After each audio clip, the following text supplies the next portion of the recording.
I never thought I did see the day when my own father would sell everything he had just so I could get an education in the city. That day was the day I knew I had to choose between pride and survival. It all started in my village, Umokwe, where things were simple. People woke up with the sun, worked on the farm, and lived their lives the way their parents had lived before them. My father, the chief of our village, was respected by everyone.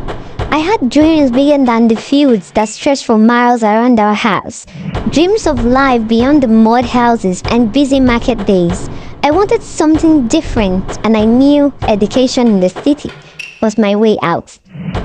One morning, my teacher called me to the class and handed me a letter. It was a scholarship. I had won. I looked around my classmates, their faces full of pride for me.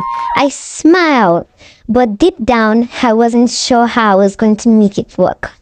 The scholarship was my only chance, but I knew my family didn't have money to support me in a big city. My father hesitated. "Go," he said, his rough voice with emotion. "We will say what we can. Go and make us proud." He didn't even ask how I felt. His words were full of hope, but they crushed me. At the same time, he was ready to sell everything to send me to school. The thought of him giving up his goats, his cows, and everything he had worked for weighed on me. But I couldn't say no. That day, I left. My junior sister grabbed my hands and begged, "Promise you will write, Amara. Promise you won't forget us." I promised, but my heart was already heavy. The bus took me away from everything I knew. The city was very far from Umokwe. The noise, the tall buildings, the people rushing everywhere, nothing was familiar. I could not even recognize myself. In the village, I was Amara, the chief's daughter. But yeah, I was just another face in the crowd. I had to hide my village, even my name sometimes, so no one will know where I came from. I was scared that they did look down on me. I worked hard, though, at the school and at part-time jobs. I thought I was doing okay until the bills started piling up. I had no money to pay them. And worse, I could not let anyone know. My father had sold everything for me to be here. I could not let him down. It wasn't long before Chidima, my older sister, came to visit me.